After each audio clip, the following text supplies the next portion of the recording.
wabarakatuh. Perkenalkan, nama saya Sislawati Sulaiman. Saya kuliah di Universitas Negeri Gorontalo, Fakultas Ilmu Sosial dan jurusan Pendidikan Ilmu Sejarah.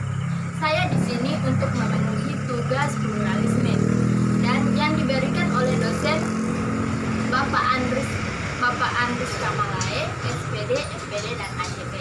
Sebelum lanjut ke materi, jangan lupa like, comment, and subscribe. Oke, di sini saya akan membahas materi mengenai kebudayaan.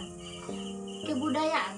Setiap orang memikirkan tentang kebudayaan pasti dikait-kaitkan dengan kebiasaan, adat istiadat, ataupun sebagainya. Ya, betul sekali.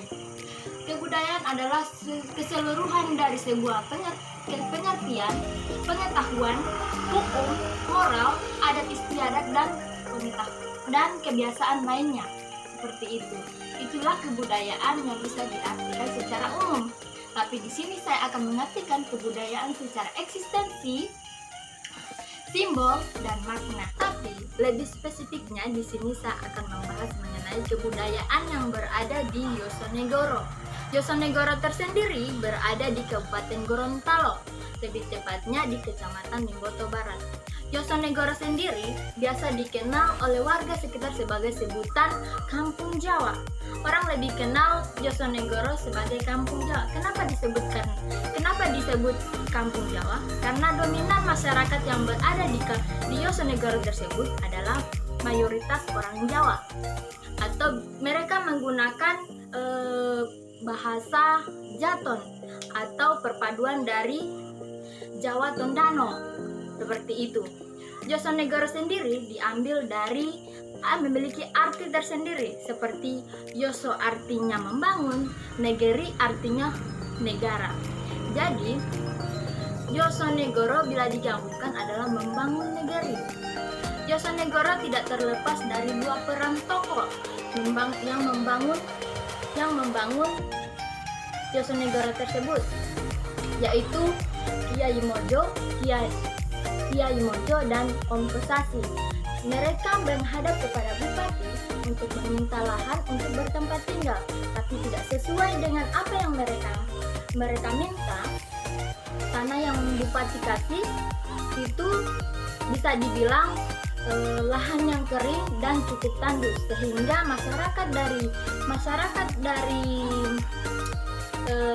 Yosonegoro ini tidak bisa bertahan hidup di lahan kering itu, sehingga bupati memindahkannya di Limboto Barat, sehingga disitulah terbentuknya Yosonegoro. Kenapa saya mengangkat nilai dari kebudayaan yang berada di Yosonegoro? Karena menurut saya atau menurut kelompok-kelompok kami, Yosonegoro memiliki nilai-nilai tersendiri atau memiliki plural tersendiri, seperti kebudayaan yang masih dipertahankan sampai sekarang.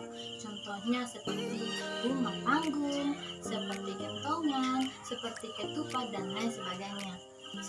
Dan begitu seterusnya kita akan membahas mengenai eksistensi yang masih berada di Jaton tersebut, seperti kebudayaan yang masih dipertahankan atau yang masih berada keberadaannya, seperti ketupat, kentongan, dan rumah panggung. Itu yang masih eksis sampai saat ini. Dan sekarang kita akan membahas mengenai makna dan simbol dari ketiga kebudayaan tersebut. Contohnya seperti pertama adalah rumah panggung, di mana rumah panggung sendiri sebagai maknanya perwujudan dari tubuh manusia, di mana bagian atapnya adalah atas kepala manusia dan tengahnya adalah badan rumah tersebut, dan bagian bawah adalah kaki manusia, seperti itu. Dan yang kedua adalah ketupat. Ketupat di sini dimaknai sebagai di mana kebudayaan yang masih berada atau yang masih dipertahankan saat ini, yang maknanya menandakan simbol bahwa selesainya bulan Ramadan. Dan yang ketiga adalah kentongan. Kentongan di sini memiliki dua makna, seperti yang pertama sebagai sebelum terjadinya sholat, dan yang kedua adalah pengingat bagi orang yang meninggal, di mana 9 kali ketukan adalah untuk orang yang lebih tua, dan 7 kali ketukan untuk orang yang dewasa, dan yang ketiga, dan 3 kali ketukan untuk anak-anak usia dini. Seperti itulah hasil dari rangkuman yang saya bisa sampaikan untuk materi pluralisme atau lebih spesifiknya di kebudayaan yang berada di Yosunegoro. Lebih dan kurangnya saya mohon maaf. Wabillahi taufiq wal hidayah. Wassalamualaikum warahmatullahi wabarakatuh. Dah.